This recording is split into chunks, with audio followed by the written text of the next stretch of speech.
Hello and welcome to the Comic Conspiracy, episode 598 for the week of, well, this is Sunday, October 22nd, 2023. My name is Ryan Higgins. Who's here this week? Brock Sager. Kevin. Blaine. Oh. Whoa. Double time. Thought Toby was going to do Let's go seniority. Lane, you could be seniority. Who is it? Toby's here. Toby actually said his name, too. Toby, are you here on time? Hello? Hey, Toby's here. And Lane's here. Yay. Hello, Lane. Hello. What's happening? It's a full cast. Everyone's here tonight. Welcome, everyone. Oh, Charlie is missing. Charlie's been on in a long time. He is, he will be a special guest from time to time, I'm sure. But yeah. He's too busy prepping for the new Doctor Who episodes. And the new puppy. Yeah. And a puppy? No, They always have. Yeah, the new doggo. Well, they Foster. They foster. Yeah, this is actually theirs. Right? Yeah, this one is theirs. Yeah. Yeah, Nadia even checked with me. Are you okay watching two dogs in the future? Like, I might keep two of them too. Yeah, you're just going to kidnap them. Yep. Well, we got some New York Comic Con stuff from last week to finish talking about, and a little bit of movie and TV news. Some I don't know, fun stuff. Not fun stuff, I guess. All bad news. Everything's bad news. Let's talk about some comic books. Good news in comic books for the most part. Toby, you were not on last week? Did you any news from New York Comic Con? Did you pay attention to? Do you care? Do you even pay attention to con news stuff anymore? I don't think I did, or I don't remember anymore. Okay. Yeah. We talked about all the people leaving Marvel and DC to go work for Image. It's 1992 all over again. Nice. You know about this? So yeah. It'll be an interesting time for Marvel and DC into 2024 when there's already. I feel like every decade we get a good purge of talent at Marvel and DC. So this was this decade's purge. So it's about every 10 years there's a pretty big overhaul with the people working there. So one of the creators that did leave Marvel a little while ago. It is now jumping ship to DC after doing some independent work. Jason Aaron, not only... Well, I did see that, right? He's doing a Wonder Woman? He's doing a Batman mini, and he's going to be doing at least an arc on Action Comics. It's kind of unclear. I read two different versions of the story, so not 100% sure. He's either taking over Action Comics, but the second arc is going to be a fill-in arc by Josh Williamson and Rafa Sandoval, who were doing Superman, and there's going to be a Superman like crossover, or he's only doing the one arc, and Action's going to be like an anthology where like there's different creators like for every story arc, which is how like Legends of the Dark Knight used to be, and and other titles. So I'm not sure. I've not read confirmation either way. I originally read that he was taking over Action, period. But I saw some conflicting reports to that. So I guess if anyone knows for sure, I should follow up with DC. I don't know. It does seem like Jason Aaron is going to be doing at least an arc on Action. So I'm not sure what's happening after that. With your favorite character, Bizarro. I love Bizarro. Who doesn't love Bizarro? Yeah, Kevin, take him in small doses. Bizarro? Yeah. No, love it. Yeah. Small doses. Give me Bizarro. Okay. I thought Bizarro was one of the I only like in small doses characters. No, I like it. He's the opposite Reverso. I do prefer the Bizarro with the cube planet. Yeah. Which I think that version's back, right? I don't know. I'm so behind on Superman. Anything Superman.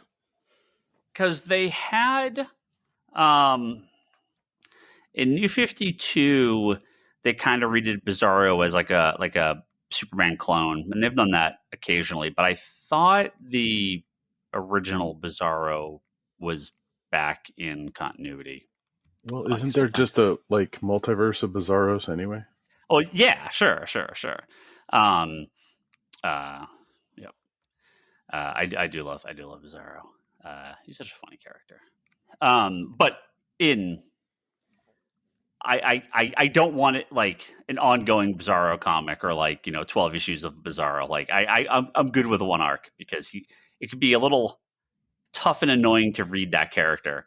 I'd rather read a Zatanna comic for too long. Zatanna's fun. I mean, Zatanna, I've at some point I always kind of just start glossing over the dialogue. I'm like, yeah, the image, I get it. I can't read backwards, but yeah, Bizarro. I'm like, wait, okay, I get it now. Yeah, then there's gonna be Superman crossover with Superman in Action by Josh Williamson. So yeah, it was only Philip Kennedy Johnson only a couple of years on Superman, and then like a year plus on Action. So I thought he was going to run longer. I'm not sure what they're doing with the kid. Anyone current on Action? Anyone know what's been going on with the kids that they brought over from Warworld? Nope. Do you know anything about this? I know there's kids they brought over from Warworld. I think I read a special that had them doing something, but I don't remember what the special was. Yeah. During the last big arc during the last giant arc on Action, where Superman went to Warworld and did like the whole gladiatorial combat thing, and he rescued a couple of the kids that were trapped there and brought them back to Earth. And so Action has sort of been a Superman family book with Superman, Supergirl, Power Girl, Superman of China, John Kent. Who am I missing? Steel, and Iron. So what's her name? What Steel? Yeah, just Steel and Natasha Irons. Her and her uncle. Yeah, and the two kids, because they obviously have now that they're superish man type powers. And it was okay. It just felt like there's a lot going on here. Where are you kind of going with this? And it is weird if the kids just sort of disappear. I don't know. Maybe there's going to be another book to deal with them, or maybe they just get punted back to. Where the hell are they from? I can't remember. I can't remember the planet they were from. But yeah, I mean, maybe they're just going to go back, which would be fine. I just felt like it wasn't. I liked World a lot. The current Action stuff I've been a little on. It's okay. It just feels like a very stuffed book. Where Superman, the main Superman title by Josh Williamson, has been much more just like Superman and Lois and Lex, and much more kind of back to, I don't say basics, but a little bit more approachable. But yeah, no, Jason Aaron coming over to back to DC for the first time in a very, very long time with that Batman book, and now an actual seemingly ongoing project with Action Comics. So it's not just a one-off. Batman Off-World is the Batman miniseries he's doing. So yeah. Again, so basically, Batman in space. Maybe, yeah. Does Jason Aaron on Action bump your orders? Probably a little bit. Yeah. I mean, I'm sure people will check out the new arc. I don't know that. I mean, he was real hit or miss at Marvel, at least at the store sales wise. I feel like some books did well. Avengers sort of meandered for 60 issues, and it never sold poorly, but it never sold great. It just sort of was there. It wasn't like Thor that had a really strong word of mouth and a ton of buzz around certain arcs, and even Roman King, not Roman Kings. What the hell's it called? It's a big crossover. It was a big Thor crossover. Totally drawing a blank on the name of it. War Realms. War Realms. No. That's the Annihilation stuff. Totally can't remember what it was called. Not important. That all sold well, right? The Avengers stuff. I never. Axe, Avengers, X-Men, Eternals, all the tie-in stuff with that. There was another crossover. None of that stuff did very well. So I don't know. His Avengers never quite clicked. I'm interested in seeing what he does with Superman. It seems a little out of his normal wheelhouse, but we'll see. Yeah. It's John Timms is the artist, and he's pretty good. So he's done some cool stuff. So yeah, I'm excited to see what he can do for that. We also got a little more info. I mean, not really, but a little more info on Fall of X. And if my page would load here, 10? I could actually load and tell you all about it. Fall of 10, Fall of 10, and Rise of X. No, we're gonna finally get the end of the Krakoa era in 2024. So they're when do they get the books here? It is. Man, I swear this page was loaded 30 seconds before I started doing this, and my entire computer crapped out. Here we go. Fall of the House of X starts in January, so they're getting this over with pretty quick. This is going to be the beginning of the year, and this should lead, it seems like within a few months, we're going to be out of the Krakoan era for X-Men finally. Jerry Dugan and Lucas Wernack doing Fall of the House of X, Rise of the Power of X, on Power of 10, Kieran Gillen and R.B. Silva, and the Resurrection of Magneto. I guess Magneto's dead. News to me. The Resurrection of Magneto by Al Ewing and Luciano Vicino. Wait, there's a Magneto series right now, isn't there? A mini? That's like flashback. Oh, that's like okay. flashback. I think that's like flashback stuff. Yeah, I am. Speaking of more current on action, I'm not current on X-Men. I will not be anywhere near current by the time the X-Men era ends, but that might be a great point to just jump to the next batch and maybe one day go back and read how all the stuff ends, because boy howdy can I not wait for this to be over.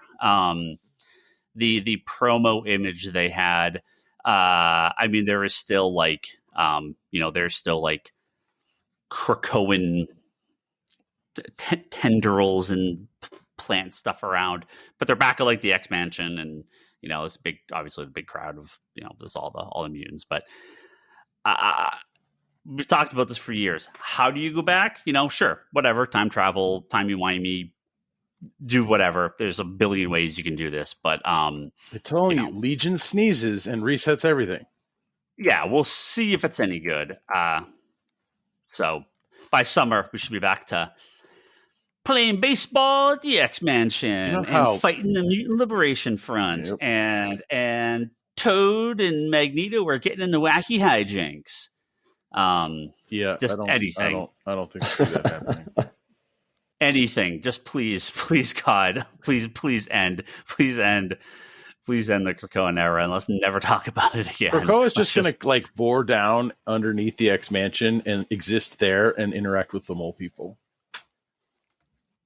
Fine. I'll take Mole Man. It'll become the X Cave. Summons Krakoa and fights the Fantastic Four. Fine, I'll take it. Whatever. I don't care. I just should never talk about this again. And I know people like it. I mean, I know there's people listening that are like so annoyed that I've been saying this for so long. Boy, there is, the internet. People say you can like whatever book you like. You can like whatever you want, obviously. I go by, obviously, my own personal opinion, but customers and orders and sales, and I know what these books are selling, and they're not. There is a very small, dedicated handful of people that are reading all the X titles. A few people like Bryce and other regulars are. Oh, he's alive, by the way. Update for the listeners: he's alive. Oh yeah. I talk to Bryce from time to time. No, he texted us this week. Yeah, he did. Yeah. He got the anthology. But the vast majority are selling not only sub Amazing Spider-Man numbers, sub, FF numbers, but they're selling less than like a Silk miniseries, and that's how I know it's over. When it's just like random stuff is outselling most of the X titles. Like X-Men and Immortal X-Men seem to do okay because those kind of are like the core ones that the main people are stuck with, but everything else is selling horrendously. So yeah, you can't have 14 books and a decent number of people carrying momentum on the main title and no one else buying the backup stuff. Like if Batman sold but nobody bought Detective, nobody bought Batman and Robin, nobody bought Robin, nobody bought Batgirls. A couple of those are not going to do as well, but we see consistent sales on Detective and Batman and Robin and things that are kind of considered the main books. Nightwing, right? Exactly. Spider-Man, same thing, right? Amazing Spider-Man sells really well still. It's down from where it had been, but it still sells really well. And a good number of the Spider-Man miniseries, for whatever people think about it, about the main title, a lot of people are still picking up the crossovers, the miniseries, the smaller books, the events, blah, blah, blah. Like, I've seen Venom and Carnage just absolutely tank in the last 6-8 months, maybe a year. Last year. Isn't Miles doing better than those books? Miles is above most of the Spider-Man tie-in miniseries stuff, but not by a ton. It's not amazing. It's not selling amazing numbers. Amazing. It's not selling amazing Spider-Man numbers. I mean, it's selling well. It's selling equivalent to what the Miles books have sold over the last couple of years. There's a dedicated following for that stuff for sure. But yeah, every new X-Men book is just dead. So yeah, they have to know that this is done. How about against pre-Krakoan numbers? Is it like we're talking like X-Men Red, X-Men Black, Gold? Those were pretty bad by the end too. Again, when they started, talking about us, we don't really have national sales numbers anymore, so it's hard to really compare this stuff. I can only kind of go by our own sales history on that. Those books at the tail end, right before the relaunch, were selling very poorly. Like, there was a new X-Men book and a new X-Force, and there was other titles that were launched just prior, and they all sold horribly. So yeah, the X-Men sales were down significantly, but we were but I meant House of Powers. How is current compared to that though? Yeah, maybe the main title is a little bit is higher, but the rest are equivalent or worse. So I where we are, X-Men and Immortal X-Men are about historical average for X-Men. They're not anything great, but they're not. That's historical average for us, right? Yeah. For us, yeah, it's roughly what I expect it to sell when it's nothing special. It's all the other additional stuff is selling pretty poorly. When this all started, that first batch of stuff that came out of House and Powers, some of those books I was selling 5 times what I'm selling of some of these books now. So the drop off was severe. I think Fallen Angels, that was the one that was canceled after 5 or 6 issues. Is that right? Is that what right. It was called? There was Fallen Angel. There was that Marauders book that actually went on for a while, but Marauders, yeah. No. Look, all those books were doing very, very well. Fallen Angel, ironically, no pun intended, kind of was the one that fell off the fastest, and that was canceled first. So I feel like that sort of set a standard for how these books, how Marvel was going to deal with these books, and just we didn't know it at the time, but that does feel like the beginning of them just killing these books at 5 or 6 issues. But I think the creator left. That book was funky. I don't think anyone liked it. But even that sold significantly better for the first couple of issues than anything selling now. I could pull my numbers maybe next week or something when we kind of look back at all this. But yeah, it was. No, those numbers were the numbers now are awful. So, I know we've had. The new catalog just came out for Marvel and DC, and you could tell there's even variant covers, there's less covers, there's you're starting to see some of the pullback even from that. Variant covers only pad the wounds so much, with rising costs. I think you're going to start seeing even more books lose variant covers and less specials, and I don't know. I feel like it's a good time for Marvel to sort of reassess where some of these books are and start again. So we'll see. We'll see what happens with if these 3 books can bring Krakoa era to an end and do okay. maybe people will be back for the relaunch. We'll see. I'm not hopeful, but, I think it's tough if you people went in one time, they're going to be a little cautious the next time. Some traditional fans may return if it's back to normal. Some new fans might drop off because they're losing the Krakoa stuff. That's sort of their X-Men, but it's hopefully it's a net gain at the end of the day. Another thing we talked about last week, we were talking about DC's rumored Ultimate line of comics, and we were talking about if this is real, what it could kind of mean, and I talked about my thoughts on what the Ultimate line was. We did get more news from Marvel about the Ultimate Comics expansion line that's happening at Marvel. Includes a new Ultimate Black Panther title by Brian Hill and Stefano Caselli, and one of the odder choices, and Lane, I'd love to get your take on this. Ultimate X-Men by Peach Momoko, written and drawn by Peach Momoko. So, part of my thing last time when I was saying, the Ultimate books, it's a cool idea, but if they're better than the main books, why not have the creators on the main books? If they're worse than the main books, what's the point? Right? You're kind of damned if you do, damned if you don't with these titles. It could be an okay alternate reality, but yeah. Well, the Peach one is a completely different reality, isn't it? What's the goal here? Well, I'm not sure. I don't know. I don't think so. So Black Panther they've tried a number of Black Panther series in the last couple of years, and they've not done well. They tend to not last too long. The current series, again, I can't speak for national sales, but I know for us, it's low. It sells pretty poorly. So now we're going to get an Ultimate Black Panther book. Are you killing off the main Black Panther book and just having this? If that's the case, why don't you just put this creative team on that? Is this Black Panther book like a different Black Panther, like a different universe Black Panther, or is it in the Marvel universe? Because wasn't the last open book with the what's it called, team in space? Wasn't that a normal Marvel universe book? The Ultimates, the Al Ewing later one. Yeah, no. This is they brought back the Ultimate Universe with Ultimate Invasion by by Jonathan Hickman, that's out right now. So he's doing the new Ultimate Spider-Man book, which we don't have any info on who he is, at least not to the best of my knowledge. I haven't seen if they've really who this Ultimate Spider-Man is. So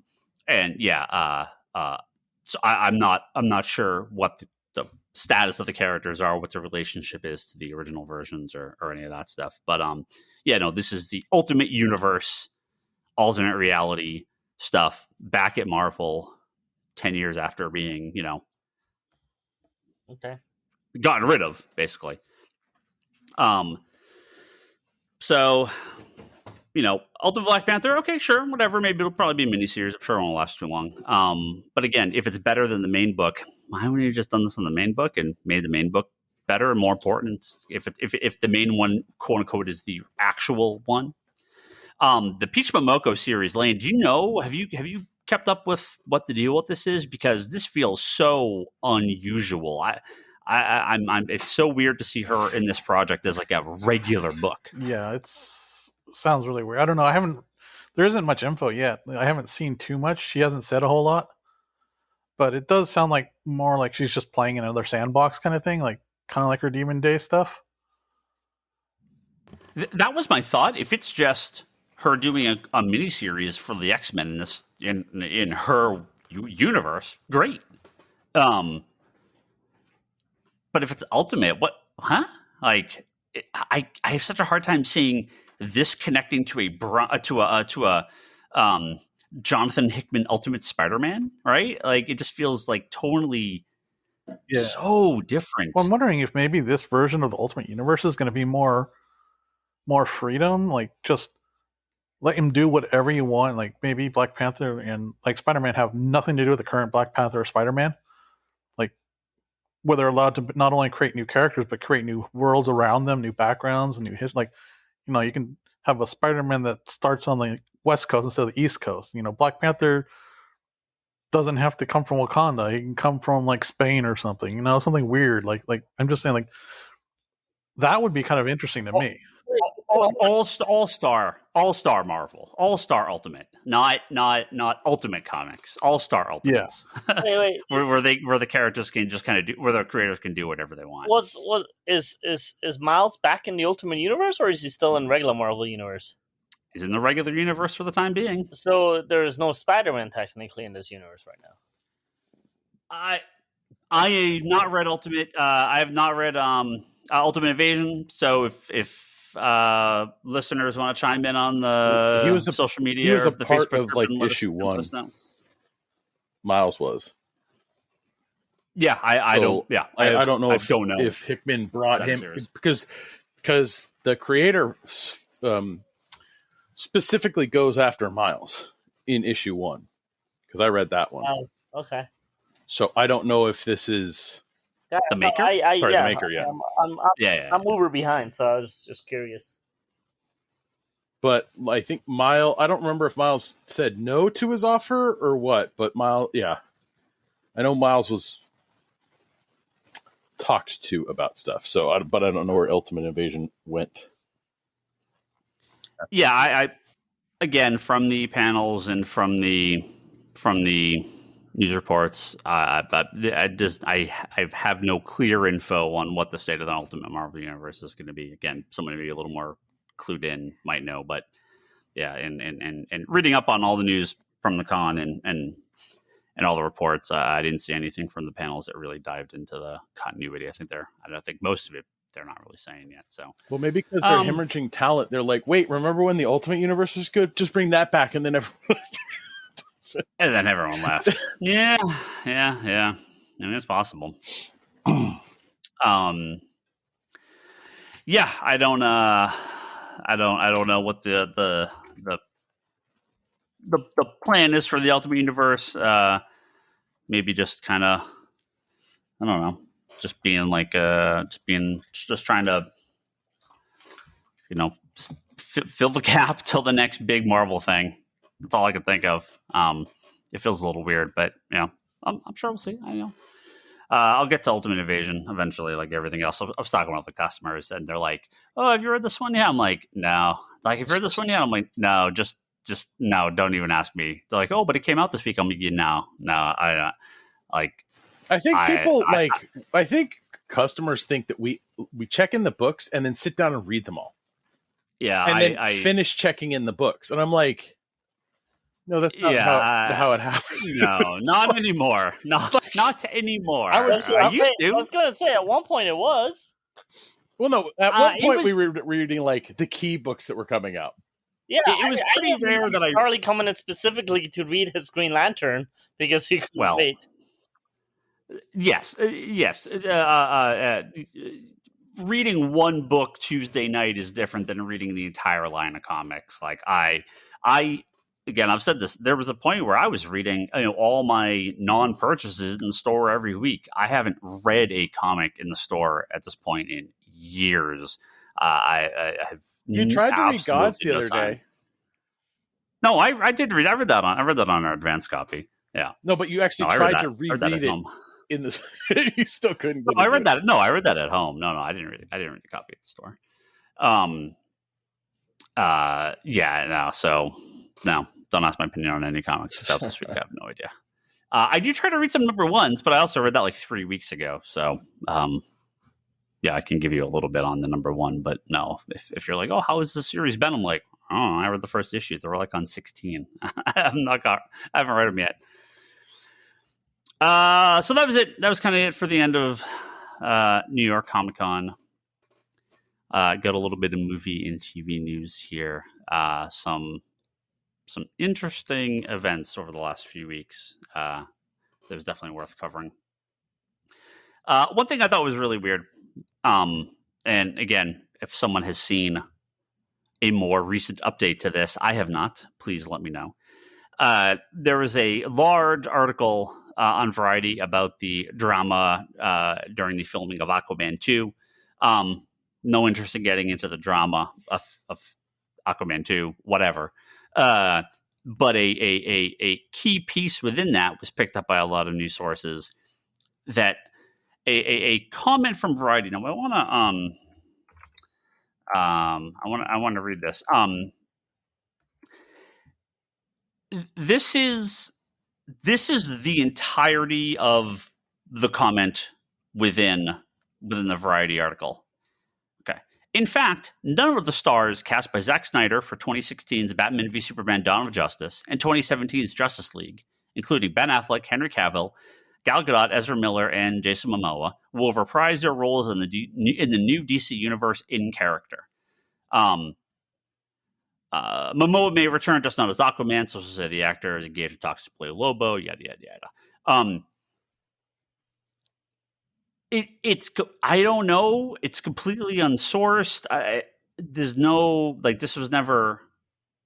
This has not been said by James Gunn. This was not official. This was never this is just it just feels like a weird assumption that the writer of this Variety article made because no one's been cast, because nothing's been announced really.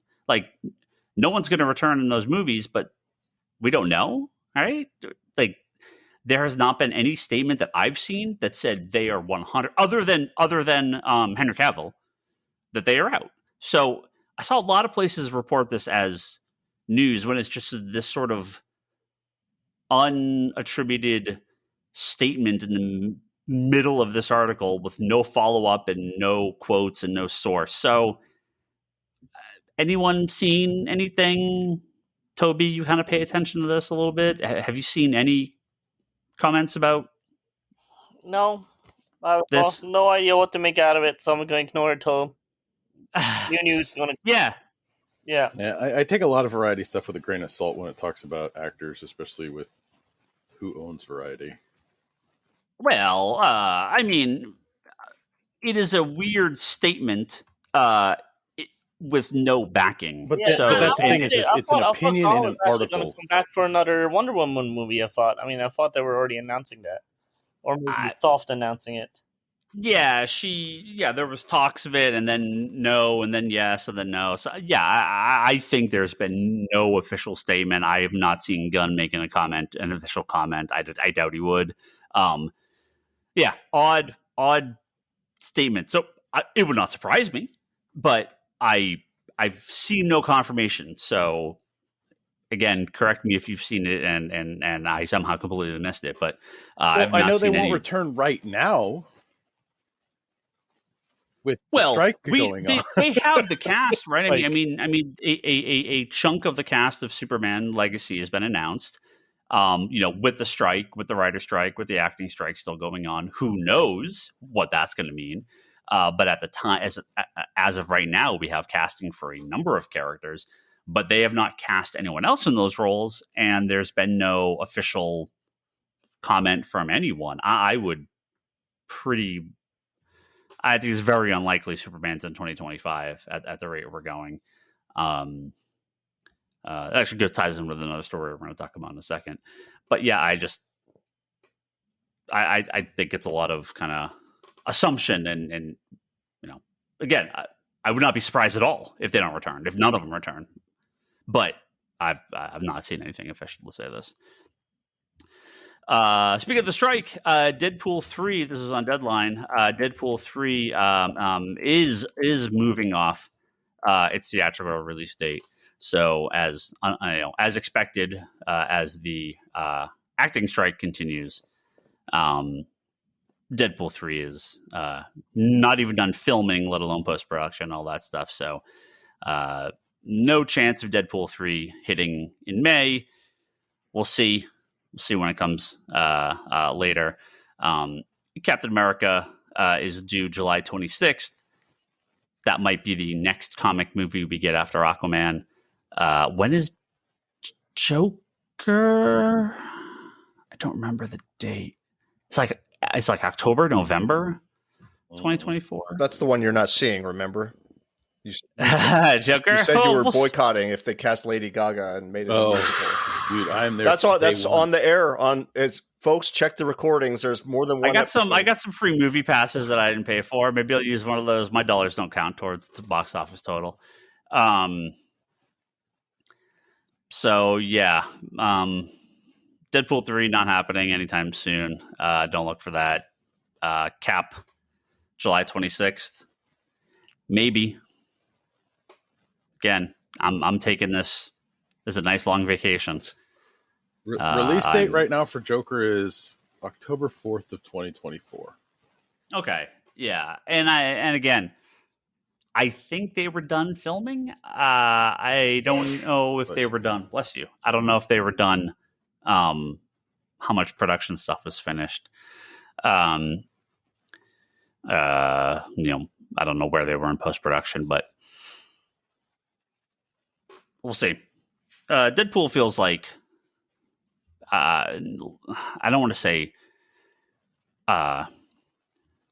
less involved than the MCU movies, but it feels like they go for something different and maybe faster and potentially a little cheaper and can get out a little quicker. Less connected to everything, so less pieces to move around. I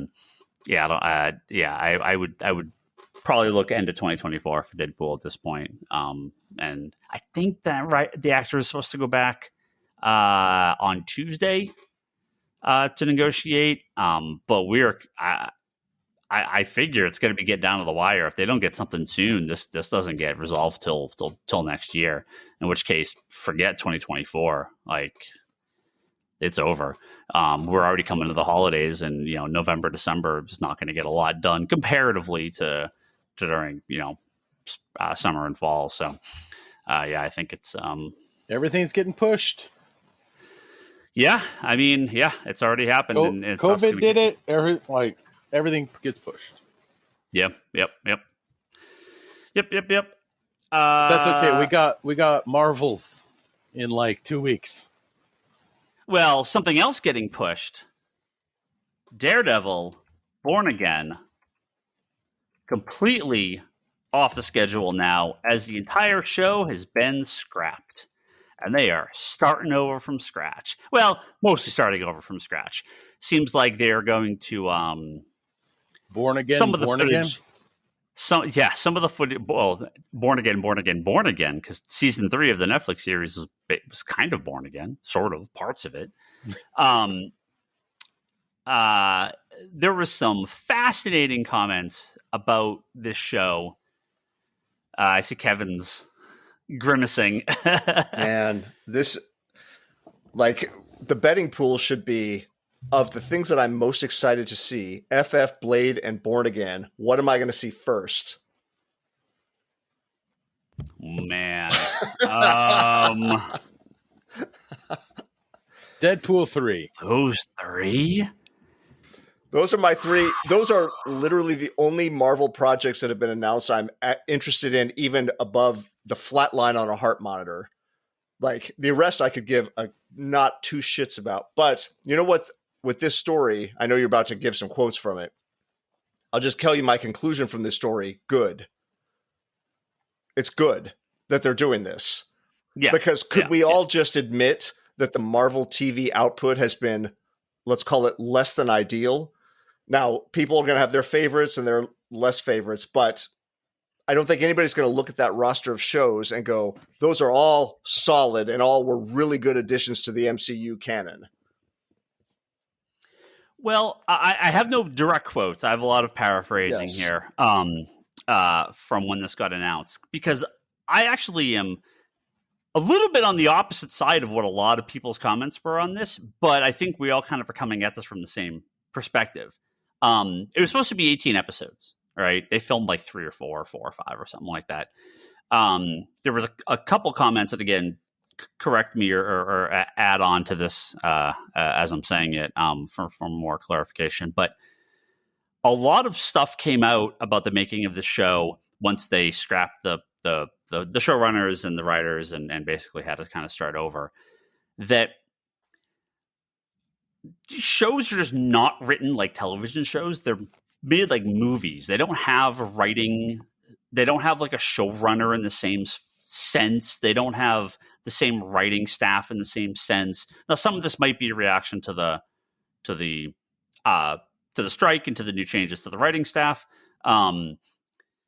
but I saw some, again, paraphrase here, but some comment was like, wow, cool. It took Disney 5 years to figure out how to make television shows, right? They made 5 years of Marvel TV shows without knowing how to make a TV show, right? No wonder why everything just feels off, because they're made by the movie people, and movie and TV are just not the same thing.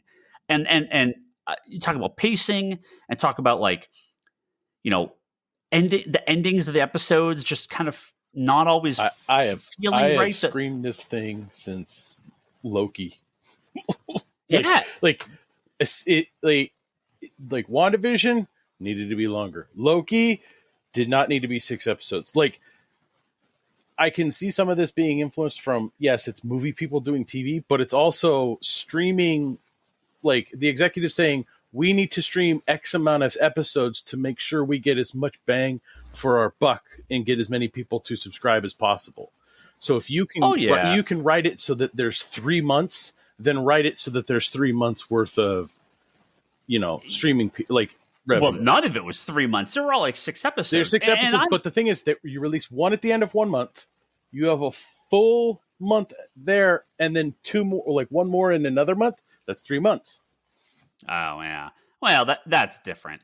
I think it's not the no all be all, like, but I think a combination of all of that is what caused a lot of the shows to just have horrible pacing. Well, except for She-Hulk, because She-Hulk was the closest thing to a TV show, and written by comic writers with TV experience. Yes, exactly. Right. So that's right. She-Hulk is the one that stands out as actually it was done correctly, and I think by far the best of all the shows. I can't wait for all the hate you're going to get for that comment. I mean, people may not like the content of it, but it was the only one that felt like a television show. Mm-hmm. It makes so much sense because we went back, because now that you look at all those original shows, my comment to all of them was they all needed to be shorter because of the story they were trying to tell was not big enough. And it makes sense. Like, if these were movies, they probably would have been better. They would have condensed the one plot down to something more manageable. She-Hulk was a bunch of individual plots. There was a plot in the background, but they missed what made a television show a television show. This was like a 2.5 hour movie stretched out to 6 hours and cut up into 6 parts. And that's why that must be why things just felt so off on all of the shows. Something was off on all of them. Now, there were comments about Daredevil that, like, he doesn't even show up in costume till the 4th episode.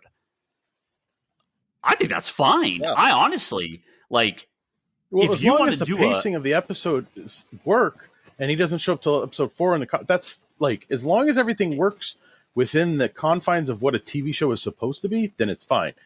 Yeah, this was the big complaint about Daredevil from fans when it came out that it got scrapped. One of the big complaints was that he doesn't show up in costume until, like, well into the show. I believe it was the 4th episode, or maybe 5th episode. It was like 4 episodes not even in costume.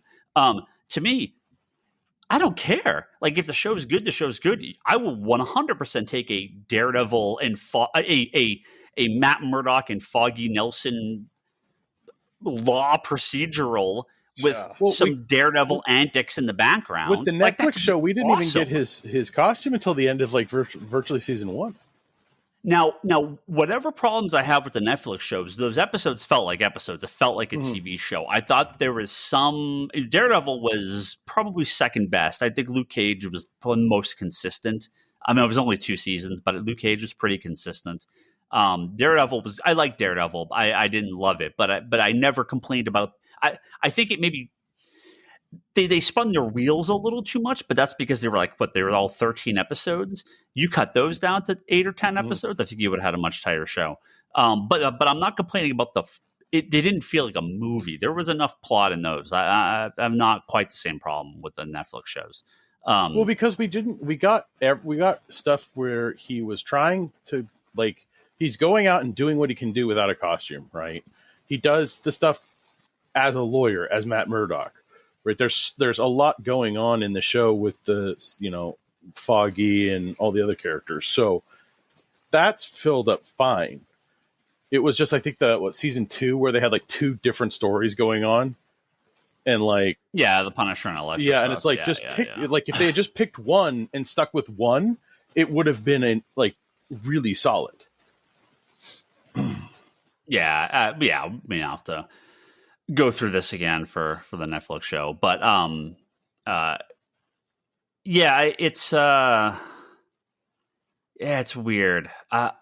I would have no problem with the proposed show, but if it doesn't feel like a good episode of television, then I don't know honestly what the point is. But if you're trying to appease the superhero people, the people that just want the fighting and the tights and the special effects, just make a Daredevil movie. Don't even make a show. Why even make a TV show?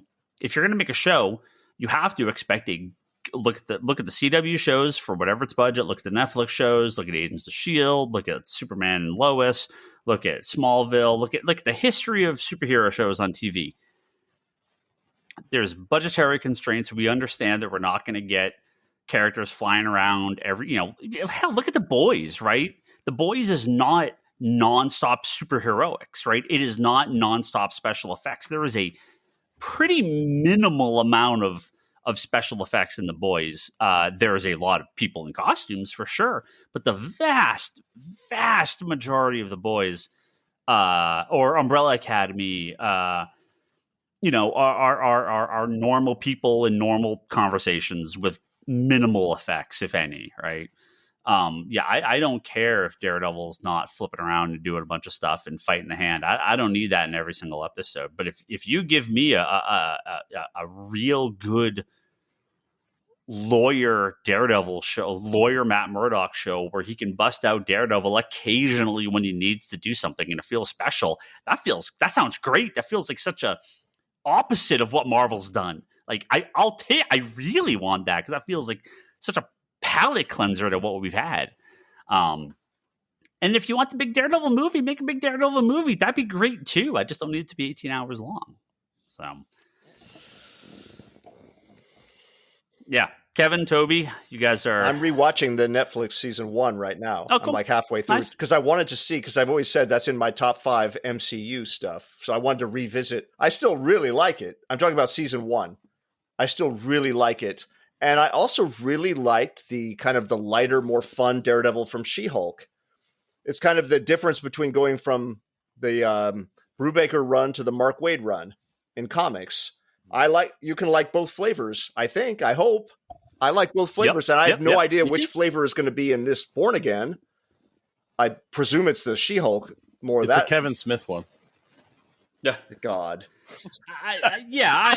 I feel like it would be just being a MCU Disney Plus show. I can't imagine it would be on the degree of the Netflix show. Toby, we're talking way too much about the Netflix Daredevil, and you haven't said a word. I'm starting to worry. Are you okay? Are you just seething in rage with all our comments? Well, Daredevil's your boy. Tell us. Talk to us. Hit us up. What was your hope? well, no, I kind of think like if the Disney show is going to be more like the She-Hulk funny one, and they're scrapping it so that, or not scrapping, but redoing it so it's more like the Netflix one, I'm all for it. So I'm hoping that's the case, but that's just my own. That's just my own. What if it's the opposite? I'm quite worried. It's not the Daredevil I like. For me, the Daredevil is always look. I always thought like the original premise, like make the big blockbuster movies with the big Marvel AAA characters, and then have like Netflix at the time, during that time, have Netflix do like all the street characters as a TV show. I thought that was a brilliant plan originally. Like I thought. Because the street guys don't need the big budgets all the time. So I thought those were like perfect characters to go into TV while you get Iron Man and the other guys in the movies, right? So I thought, agreed.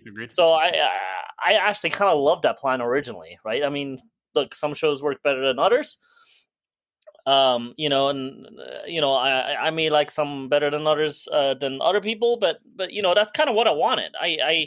I want, and the one thing I did miss was, it's kind of funny while Kevin is rewatching Daredevil, I just this weekend picked up Boston Legal again, which is one of my favorite shows from back then, to rewatch that now, and And I'm like, man, it's funny because the guy who ran Boston Legal at some point picked up that Wonder Woman with the Pilecki girl, like the one pilot that never came out. Yeah, did you ever watch that? No, I never watched it, but Whew, boy, it's something. yeah, It's rough. yeah. Well, I never watched it, but I kind of like It's Mockingbird, yeah? Isn't that Mockingbird? it's well, yeah. She became Mockingbird later, yeah. But I always felt like that guy because after like freaking 15, 20 years of like lawyer shows he did, that maybe he could combine with, Stephen D. Knight, who did the Netflix Daredevil, like those two could kind of combine and like maybe get the lawyer show in as well, because I thought that was kind of missing in the TV show or in the Netflix show. Just get Dick Wolf to do Daredevil. Yeah, they left a lot of that to Foggy and Karen and a lot of the lawyering stuff, especially in the second and third seasons. Yeah, kind of fell off. Yeah. Which I would. I think there's a great Daredevil show where he is a lawyer, and then every couple episodes there's a case where he's like, I have to go outside the law. Yeah. And get this evidence. I have to coerce this person to come in. Yeah. And you have 3 or 4 little mini arcs through the show. You can have Kingpin in the background as kind of like as a regular threat, or the Owl, or bring in someone like the Owl or someone else. Like Kingpin's been done. Like, look, he's great and Vincent D'Onofrio is awesome, but the Owl's been killed in that show, so can't do that. But yeah, well, whatever. I mean, you can just bring someone else in, right? But like all those characters, like bring a Tombstone or something like that. Sure. I mean, but like all those guys, like Luke Cage, Iron Fist, and Jessica Jones. I love that there were TV shows, not movies. Like because I thought those characters were better. Me too. So when Marvel decided to do like the Disney Plus shows with the big name characters, with the big stars, and I'm like. Not sure how that's going to work. I mean, I look at them as kind of like miniseries more than like TV shows. Yeah. But if you want to do proper TV, I think Daredevil, those street guys are perfect for it. So. But even a miniseries still has to flow a certain way. It still has to feel like and I don't need everything to be a episodic, one-off. That's not what I need, but there needs to be some break at the end of the episode. There needs to be some sort of cliffhanger, like something like 24. I was never a big fan of 24, but the fact that they were able to kind of stretch it out and make this ongoing plot work, you could do it, right? You got to find interesting ways, but there's a different flow to television than movies, and it's there's not a lot of filler time in most movies. They're a lot shorter than a television series, and the pacing is just seemed off. So see you in like 2026, Daredevil. Okay, Kevin, here it is. Blade is not happening. Let's just write that off. Blade's not done. Blade's done. Like you're just not going to have a Blade release. Blade's not happening. Not this Blade, not this actor, not this set. So you're just paying that actor and saying thanks for coming by. Blade's not happening. Okay. FF will happen. Scary as that sounds. But I think it's going to be a while. Daredevil, I think Daredevil comes out first. Of the 3, I think Daredevil comes out first. And I think not by a small amount. I think Daredevil comes out. I think if they buckle down and actually make a real TV show, they get it out 2025. FF is not. No, I'm sorry. FF's not happening in 2025. Just no way. There's no fucking chance. There's just zero chance. What about Kang War? Okay. Look, I have not seen Loki. I've not seen any episode of Loki. I am simply passing off. A friend sent me this article. It's not Polygon or something like that. And it's funny because I think this conversation happened years ago because I remember having it. But there is a contingent of people now very convinced that Jonathan Majors is going to play Reed Richards in Fantastic Four, and that's why they haven't announced anything. The hell? Because he's Kang, and Kang is Reed's descendant or ancestor or both or either. He is? And so, yeah, kind of. I don't even want to get into it. Kang is such a confusing character. The lineage to Reed Richards he's like Nathaniel Richards. He's like like the great grandson or some shit. Yeah, something funky. Like it's but that's some one weirdo version of Kang. Yeah. It's like someone like there was some line that someone said like, "Oh, we haven't actually." One of the directors was like, "Oh, we actually haven't seen Kang yet. Like we haven't seen the real Kang yet." Or whatever. Again, I just have no context for any of this. There is Ryan. There is no official word on Jonathan Majors, but as of right now, he's in the Loki show. Ryan, you tell me the amount of money you want to do, and I will pay. I will bet you. I'll take you out to a steak dinner, or you don't eat steak. I'll take you out. I'll bring you Starbucks for a week every day. There is no way Jonathan Majors is leading the FF movie. Well, the feeling is this was the plan, right? That this was going to be the plan, just based on the events of Kang and the Loki show and everything happening. But again, now but now it's just like, well, fuck, the whole thing's done, so we have no idea. And yeah, Kang War, no idea, right? Secret Wars, right? I mean, you could really have anyone under that mask. You never have to see the guy's face. I'm just like, all these things you're talking about, all that timeline, all these projects. Is anybody still going to care in 2028? I don't mean about Jonathan Majors' controversy. I mean about any of this. Yes. If they stop now, if they just stop, because we'll talk about Captain Marvel in a second. You just stop. Just stop after this and just be like, you know what, guys? We're good. We'll see you in 5 years. We're coming back with something better. And they just axe everything. Then people would care. If you just keep going now, no one's gonna fucking care. No one's gonna care. I will bring this up because it can be part of this conversation.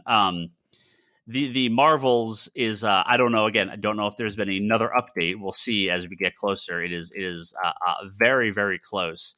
The Marvels is heading for a $75 million opening weekend, which is less than 50% of the opening 3-day weekend for, or I say Captain Marvel, the Marvels is aiming for a $75 million weekend, which I think was down from the 90 or 95 it was a few weeks ago. So numbers dropping very fast, and it will lower, less than 50% lower than the 3-day weekend for Captain Marvel. And $75 million for a movie is a really good opening weekend, a really, really good opening weekend. Just not for a Marvel movie.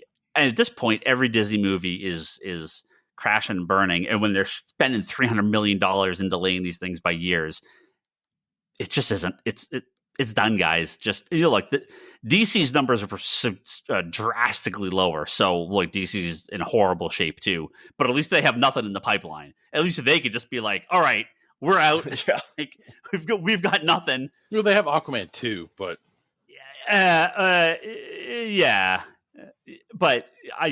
There's nothing coming in the next couple of years. It's Joker, but that's a totally different thing. Oh, I right? can't wait for that. That looks. I expect like I said, no way in hell Superman is summer 2025. No way in hell. So yeah. Well, at this point, Marvel is nothing either. What? I guess Cap's next year. Is that it? Who? Captain America? I guess Captain America 4 next year. I forgot they're doing Cap 4. Yeah, I think that's the only movie that has an actual like real release date. I think that's the only movie that was filmed. I think. What is it? It's Ironheart, Captain America 4, and did they finish filming? What the hell's her face? Oh, the Harkness spinoff, Harkness. Yeah, Agatha Harkness. I think they did. Oh, isn't that called House of Harkness or something? Sure. I think it's the excitement levels of like these are the things that are coming out, and we're like, okay, whatever. Like, all right. And I liked Captain Marvel a lot. Yeah.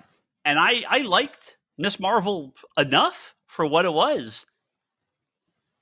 And I've said from day one, the very first trailer, the Marvels looks horrible. It looks just terrible. It looks like a cheap television show. It looks embarrassing. So they got the television writers to write that. Fucking, they might have. I don't know. To get another fucking Rick and Morty guy to write this? Like, what the fuck? So, yeah. I don't know, Marvel. Good luck. Good luck. Cap 4? Well, you also have to remember. Maybe people will care. Disney is also like going up against a lot of their CG people wanting to unionize. Dude, we watched Haunted Mansion last week. Fucking horrible. Just dreadful. Leanne, we got halfway through and Leanne's like, I'm going to bed. We'll finish this later. I can't even deal with this right now. It's just embarrassing, right? Like, I fucking love the Haunted Mansion. We love the Haunted Mansion, the ride, but like, it just felt like a made for TV movie parody. Like, it was just like, what are you even doing? Like, what is the Oh, the Muppets one was way better. Yeah, Toby, did you see the Muppets Haunted Mansion special? No, but we'll watch that. It was awesome. How about that was last year? How about the Eddie Murphy one? I never saw the Eddie Murphy one. Okay. Yeah, I've heard it's no worse than this one. It's not great. Oh, isn't that what it's Owen Wilson, right? And this one? Yeah. Yeah, it's who is it? It's Owen Wilson and who else is the new one, Leanne? Is it Rosario Dawson in it? Rosario Dawson. Yeah, the guy from Atlanta. Yeah, Danny DeVito. Yeah. It's just like, I've seen a bunch of the recent Disney, like I've seen some of the recent Disney animated movies, and I've passed on a bunch of them, and God, go back, listen to this podcast. I love Disney. Oh, well, that's not Disney. Remember when we were kids and we got like 1 or 2 Disney animated movies a year, and we were like, "Oh my god, this is the best ever." It was like one a year. It was the best ever. And then and now it's like, let's cram as many as we can. It's like, I saw like the trailer for Wish. I'm like, what is this? This looks like a generic nothing. This looks like the same fucking movie you've had 40 times now. Like, what even is this? And I thought Frozen was fantastic. The first one, I thought Frozen was great. Like, so this is like it's been the last like 5 or 6 years, 4 or 5 years, maybe. I don't know, guys. Whatever COVID did, it broke Disney. It just broke them, and everything in production, like leading up to it, because obviously some of that stuff came out right after. If we make it, we got to make more and make it and just get it out, and then people will buy it. And it's like, slow down. Like, yeah, and we're seeing this with everything. Just do less, please. Less everything. Less everything. So everything. Are we doing a full review episode of the Marvels? Who's watching it? I am. My daughter wants to go see it. Oh, you're gonna go see? Yeah, you're gonna see with Callie. Or Callie, Jesus. With Hattie. Well, Brock, that would be a memorable Marvel screening. That would be like, what the hell is this shit? Ryan's on a roll today, man. They have names that are very similar. That's similar. Yeah, sure. So wait, Brock's the only one seeing it? The Marvels? No, I'll watch it. Will you? On opening weekend? It's got Photon in it. I'm watching it. West Coast Avengers, baby. Actually, she was regular Avengers while West Coast was on. Like I said, I got a bunch of free movie tickets. Maybe I'll go see it on my day off or something. But it will not be opening weekend. It'll probably be the following week if I go see it. But yeah, yeah. Boy. I mean, it's main at Marvel's for me is just like I said with Miss Marvel. I'm going mainly to kind of see how my daughter reacts to it and really enjoy if she enjoys it. Like, I'll watch it, but I'm taking whatever it is. I'm trying to like watch it through her eyes versus. Well, and I think about like the Haunted Mansion movie, right? I mean, I guess it's like, if you're like a dumb kid, like I'm sure it's okay. Thanks for calling my daughter dumb. Whatever. It's Thanks. just some. What's that? Said, thanks for it's segueing calling my daughter dumb. I'm not calling your daughter dumb. I'm calling all kids dumb. Right? Like we all like stupid crap. Brock, let me rephrase. So he didn't just offend your kid. He offended everybody's kid. This is right. Everyone's kid is stupid. Yes, they all like Fortnite. They're all very stupid. Like, yes, kids are really dumb. Kids like horrible crap. And when we were kids, we liked horrible crap as well. We just pretend they're good. He-Man, Toby, get the fuck out of here. Fucking awesome, man. I tried watching He-Man's He-Man awful. as an adult. Yeah, it's so bad. So fucking horrid. I will defend some 80s cartoons. Don't get me You wrong. cannot- I love a lot you of them. cannot- I can't defend You He-Man. can't. It's just It's really bad. You know, not everybody's perfect. It's all right. I tried. I got 2 of those DVD sets, and I'm like, oh, why did I? It's no real Ghostbusters, Toby. It's no real Ghostbusters. I love real Ghostbusters. Hell yeah. I need to watch. I need to get Tiny Toons and Animaniacs. That's what I need to go back to. Now you're talking. Now you're talking.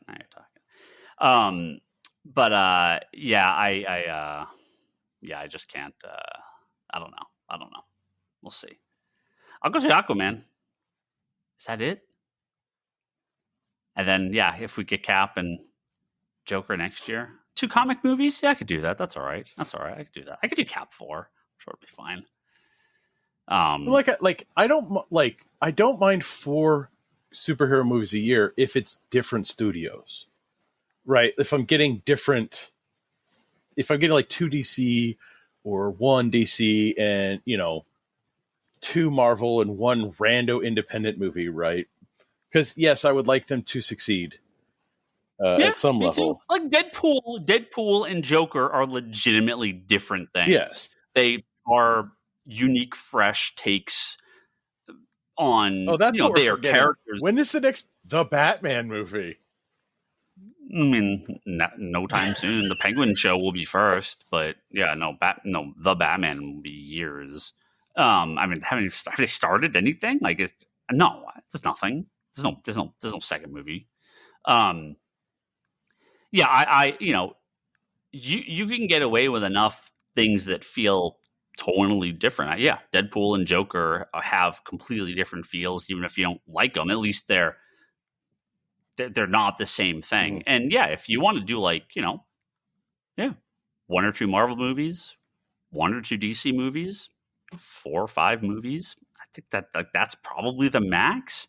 When we're getting 4 Marvel, 4 DC, and 18 shows, and 7 Star Wars shows, and 6 animated Disney movies, and 2 animated Pixar movies, and 3 Star Trek every fucking shows. And 4 or 5 Star Trek shows. Yeah.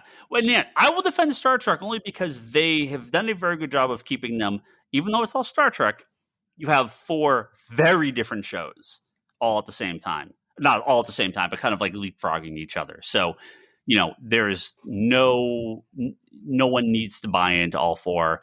There's a little bit of continuity, but, it's not dependent on watching everything.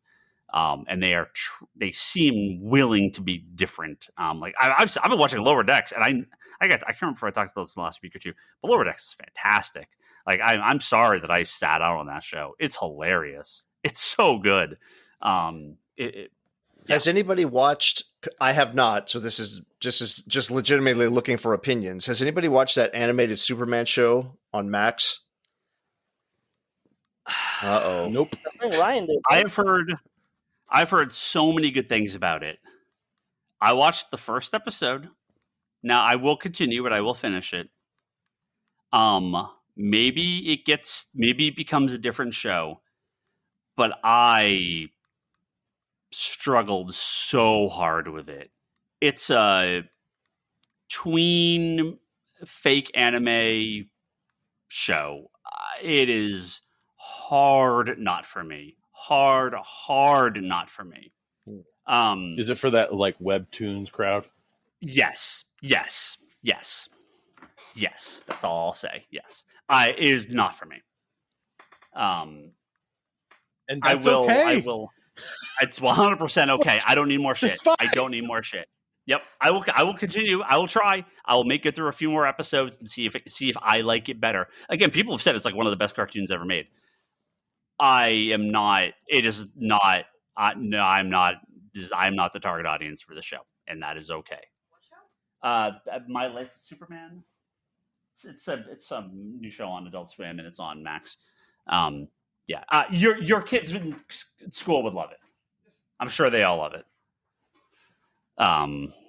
Yeah, not for me. But give it a try, Kevin. Maybe you'll like it. Yeah. I've not even seen a scene from it. Nothing other than the thumbnail on the Max home screen. Yeah.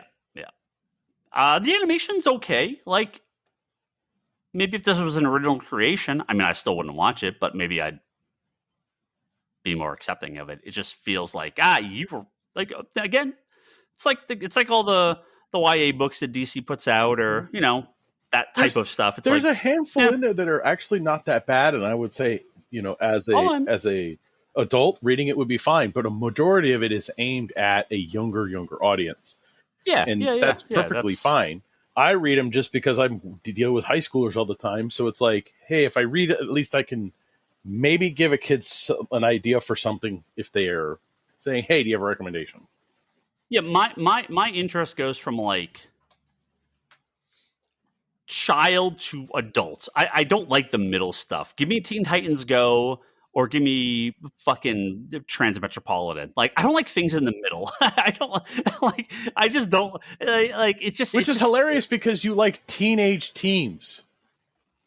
Yeah, well, I like older stuff that's like that. New Warriors, but Teen Titans, like yeah, but that's different. That was for me at the time when it came out, so that's why. I mean, I will say this: you would probably like the Teen Titans YA stuff by Cami Garcia. Well, no, because that's no. It's got Damien in it. I have Damien. Read through it. I've looked. Not for me. Yeah, it's I love all the DC kids, but I hate all the Marvel kids.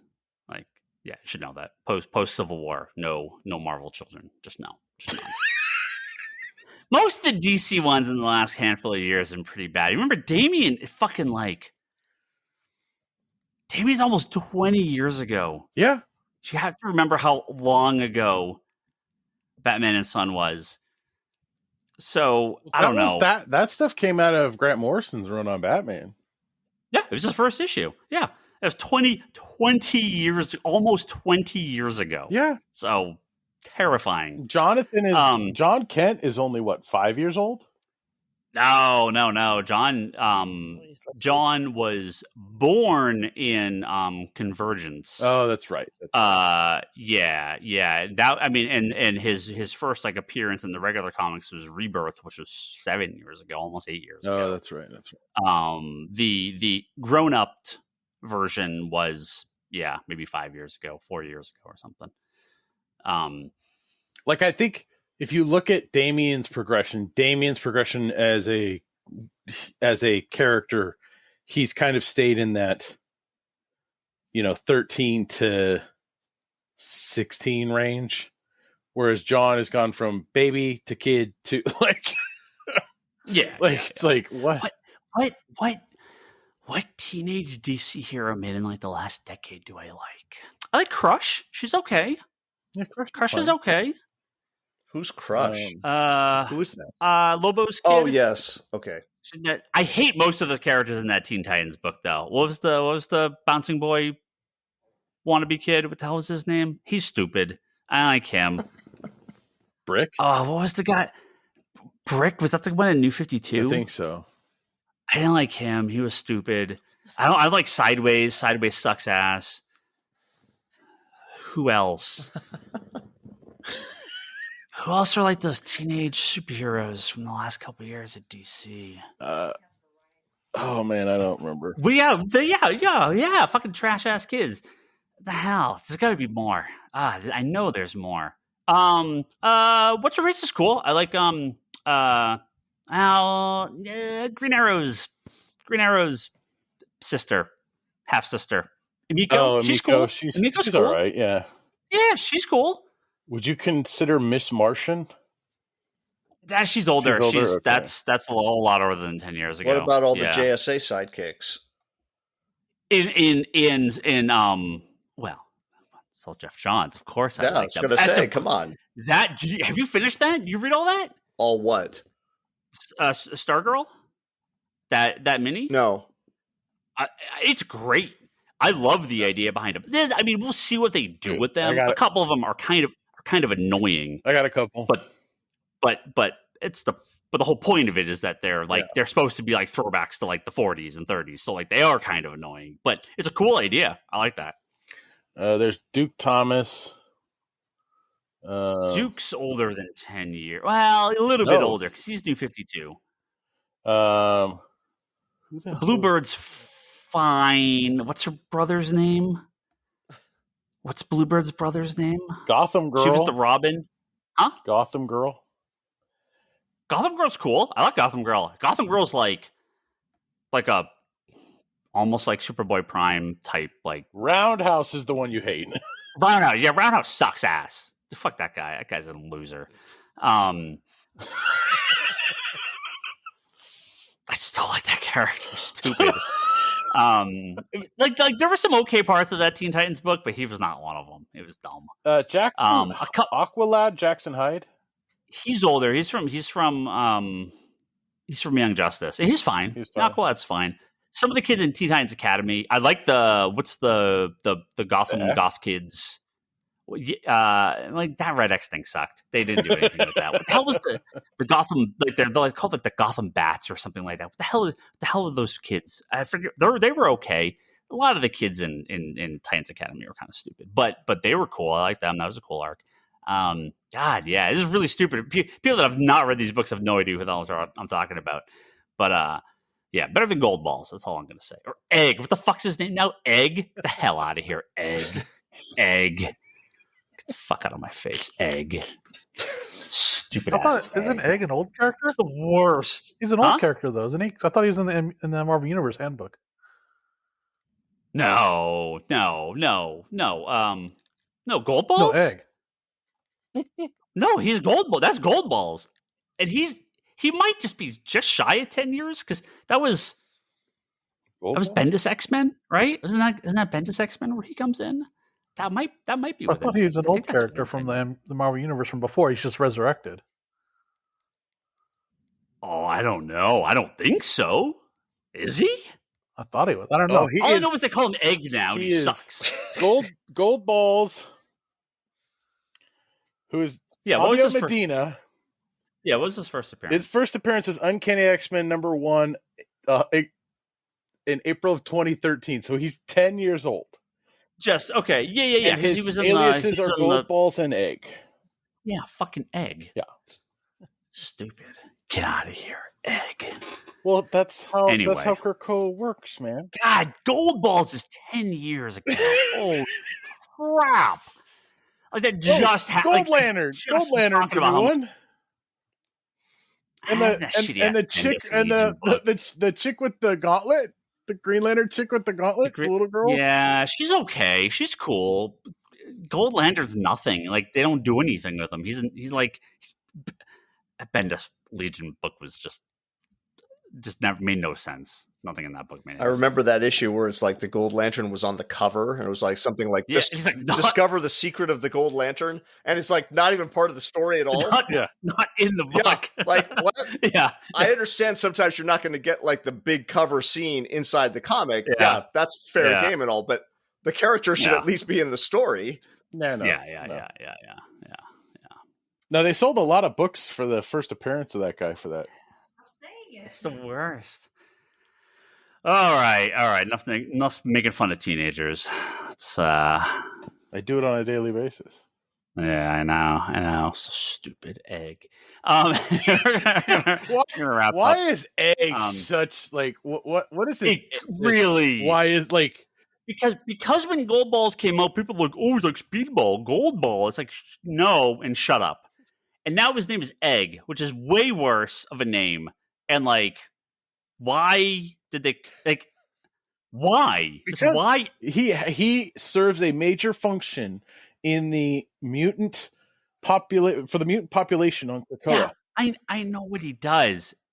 You could have called him anything else. Okay, you're talking about like they had horticulture as a group of women. Yeah, Mutants. I know. It's Like, so bad. There was It's so bad. so much bad stuff coming out of Krakoa. It's not even funny. It's terrible. It's terrible. Okay, well, at least they're gonna reboot the universe, and we'll all forget this ever happened. Is Speedball a mutant? Is Speedball a mutant? No, he's not a mutant.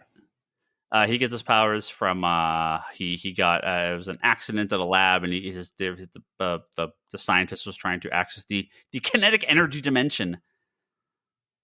Ked? Justice is a mutant. Firestar is a mutant. That's it. Ked? Huh? Ked. Kinetic energy dimension. Ked? Oh, sure. Yeah, and then him and his cat fall in it. Niles bounces around. Yeah, his cat. It's great. Oh man. Yeah. Now Speedball is a real character. Okay, is a real character. Yeah, he even has a dark side. I don't know. Do you own the Penance issues? No.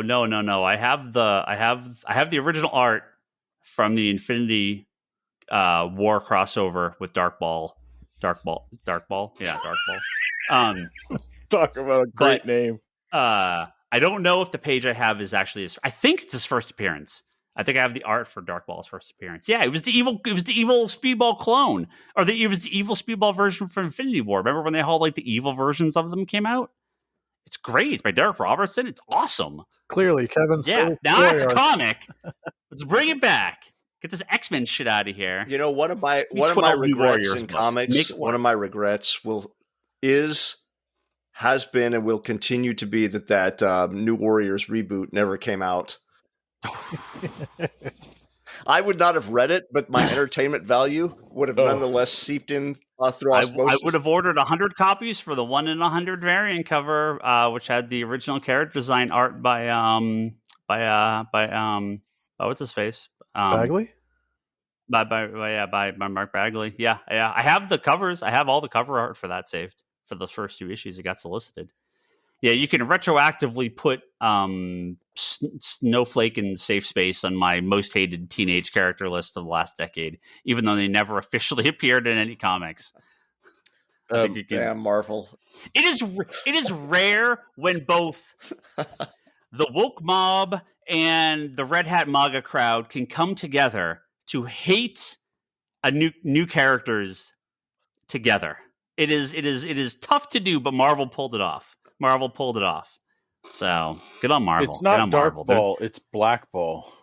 Is it Black Ball? The one in Infinity War? Yep. Is that what he's called? I thought it was Dark Ball. No, he's called Black Ball. He's okay. His alias is Dark Speedball. Okay, maybe they just call him Dark Speedball. Yeah, but his current alias is Black Ball. His first appearance is Infinity War #1. Does he come back? No, he died in New Warriors 27. Yeah, like, yeah. They all go away at the end of Infinity War. Yeah, he came on the scene April of 1992, and he left the scene July 1992. Yeah, because it's just the Infinity War crossover. Like, I don't think he had any other appearances. This character. Yeah, cut 2 issues of New Warriors and 2 issues of Infinity War, I assume. Yep. Yeah, hell yeah. Okay, I guess if he appears in Infinity War first, then I don't have the art of his first appearance, but I do have a page, 2 pages from that issue. That's a fucking great issue. Great Derek Robertson art. Oh man, that was his art. I mean, his later art's great too, but his early art's awesome. His New Warrior stuff is fantastic. Space Beaver. What's Space Beaver stuff? No. I should see. I wonder if Mark Bagley's stuff ever goes up. I'm sure it has. I should look around for that. I'm sure it's not too expensive. All right, we're way off topic here. I'm done. When the hell is Miss Marvel out? When the hell is the Marvels out? November 10th. 2 weeks? 10th? Mm-hmm. So it's like 3 weeks. Yeah. Okay. Yeah, I'm sure we'll have something to say about it. At least the box office that next week. So I mean, I'll be able to talk about it. Yeah. I'll be curious to see what people think. Like I said, I may go see it the week after it comes out on my day off. So we'll see. I'm sure there'll be plenty of seats. It is can time watch to wrap that up. and then go to the Eras tour. Go to the what? Go watch the Eras tour. Taylor Swift's, movie. Oh, I'm okay. I'm sure it'll probably. Well, I don't know if it'll beat out the Marvels. That's going to be out like 5 or 6 weeks, but it might. It might. Those Taylor Swift fans are sure people that enjoy the things that they enjoy. We're going to wrap up now, unless anyone else has anything. Toby. Yep. You've not been on for a few weeks. Okay. Before we get out of here, the last time you were on, Oh no. you were off to LA. Oh, okay. You were off on your grand adventures. Yeah. Yeah. I think I remember it. Okay. You want me to talk about it? If you want to, yeah. I thought you were gonna talk about it a few weeks ago when you came back, but we didn't record, and you weren't on since. No, he's been on. Remember, he made food, and then I'm trying to remember which trip it was because I went to LA like 4 times that month. Yeah, you went for your rewards. You went for your. No, the film festivals. Yeah. Well, I went down. I want to say I went down twice. One was for the LA Music Video Festival, Film Fest, that was actually really awesome. I actually have to give them a lot of credit. They at first I was kind of worried because it was an all-day event. Mine was in the first lot, so not a whole lot of people showed up for that, which is fine. It was like a Thursday morning, right?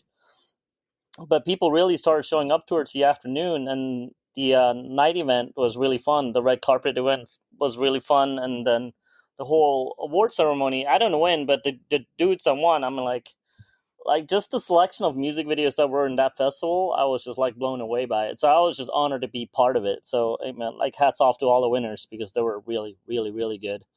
And it was just cool seeing a lot of independent music videos because they were all like very story driven. Like so, it was just really cool to see. So no, I was really glad and happy and honored to be part of that one.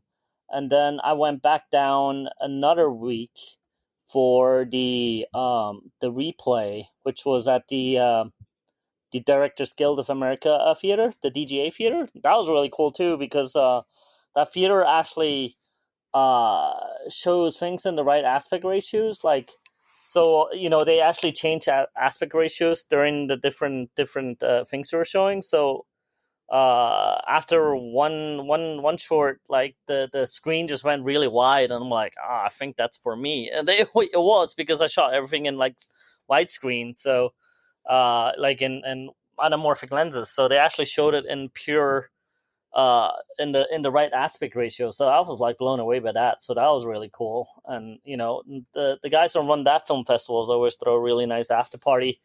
So I met some new friends. There was an actress and another director I was hanging out with. We had drinks. We had drink tickets that we all like claimed. So we had like a table full of drinks. Like I think like 20 different drinks that we just kept drinking till like 4 a.m.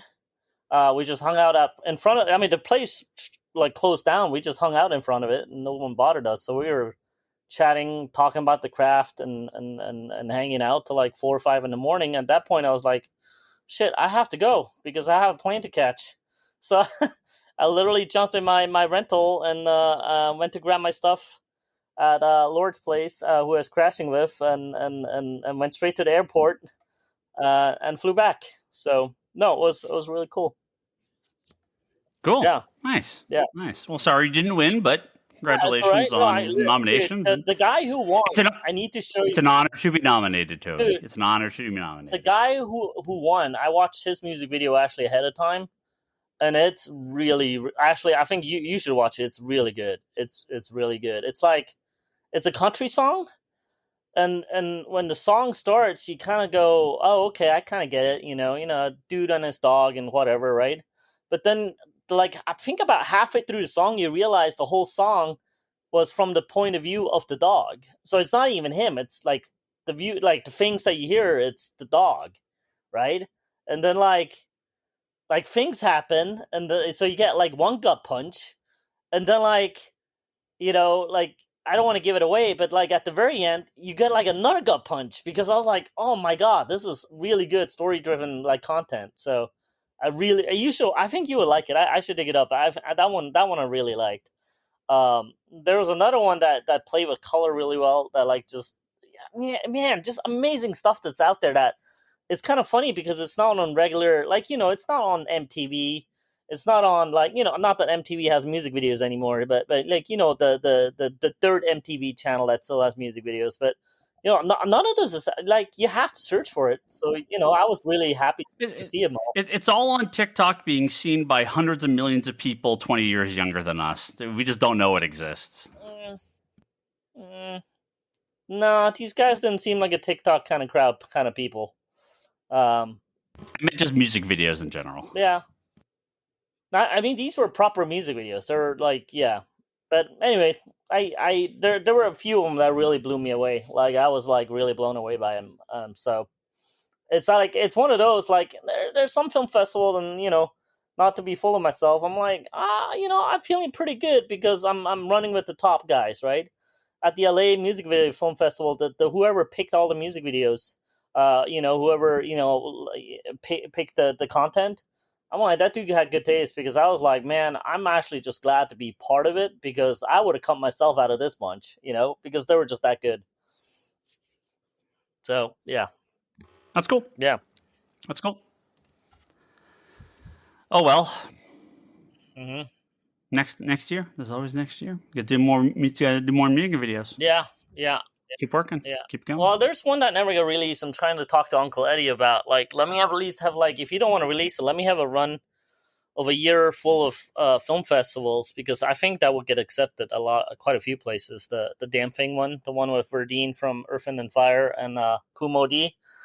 I think I showed it to you. It never got released. It was done like 5 years ago, but I'm hoping he just lets me have a film festival run with it. Like, yeah. Nice. Well, cool. On that note, we're going to wrap up. Back next week. I think we're back next. No, I have Geekbox next week. I have some schedule stuff moved around. Might have an episode next week. We'll find out. Anyway, thank you very much. Sundays. What's that? Wasn't it just double up Sundays and then go back to... Yeah. We'll see if there's... Yeah, we'll see. We may have a Sunday double up. Otherwise, we'll skip it and we'll be back the week after that. And then we'll be back the week after that for Captain Marvel, it sounds like. Anyway, thank you all for being on. Thank you for listening. And thank you very much. You got to announce something. Don't we have our friend Timmy coming, like, next week? Or this week? Oh, sorry. Yes, that is... Man is this week on Friday getting away from us. Yes, it is Friday. Let me get the official announcements here. Our good friend Timmy from Arsenal Comics down in Southern California has released his first published comic work, and that is with Archie Comics, working on the Toy Box of Terror series. They have Archie has a line of kind of younger audience horror comics they do. Not like the Sabrina one that was more adult. This is actually kind of mid level. Scooby Doo spooky. Yeah, more than that. More like Goosebumps, right? Yeah. It can get a little bloody, but it's not like horror, right? It's not like R-rated. Anyway, he is going all out on his entire West Coast tour with all his friends' shops. So he will be at Comics Conspiracy on Friday, October 27th. That's upcoming Friday, 11 a.m. to 2 p.m. He will be up in Cape Cowell. So if you're in East Bay, he's up in Oakland later that night. So come and see him. We have his comic, Fear the Funhouse, Toy Box of Terror #1 at the shop. We also teamed up with Timmy and Dan Parent, legendary artist for Archie Comics, on a variant cover. The pitch for this series, for this issue, was kind of a Megan / Bride of Chucky kind of dolls coming to life, right? That's sort of the pitch for this horror series. So we went with that almost literally and did a cover with Dan Parent. Again, he does a ton of Archie work, so instantly recognizable. And it is Betty and Veronica attacking Archie and Jughead, taken over sort of like by the spirits of Megan and Bride of Chucky, and all dressed up in their in their cheerleading outfits with some bloody pom-poms. So pretty funny cover. Turned out really good. So we have those on our website, and we'll have them at shop, and Timmy will be obviously signing those. So come down if you're around Fridays. If you're on this Friday, sorry, and we'll have copies, signed copies on the site too. So I'll have to leave work early to be able to make it. Yeah, 11 to 2. So we'll be there for a few hours. So, come down, say hello. If you're in town, we'll be sending out some emails about that this week. And good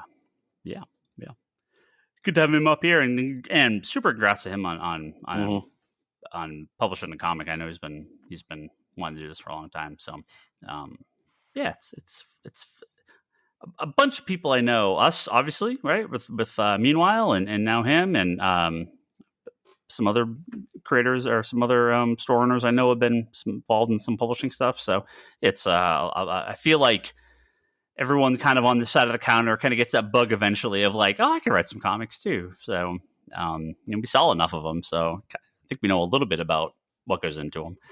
It's always cool to see some other store owners go in and shop. You see this with a lot of creators. A lot of creators worked at comic shops. It's a pretty common thing. I know Josh Williamson has talked about that when he's been on. So, it's pretty common that a lot of comic creators, have worked in shops. It makes sense. So that's Friday. If you're around, come say hi. And from Patreon, thank you to all our high tier Patreon backers: Edward at geekyvillain.com, The Lowdown with Luke and Derek on Spotify and YouTube, Joe Duff, Kelsey May, Craig Anderson at the Executive Evolution Podcast, Jimmy Rivera at the Social Forum Podcast, and Talon Bray. Thank you all very much for your monthly support at patreon.com/comic conspiracy.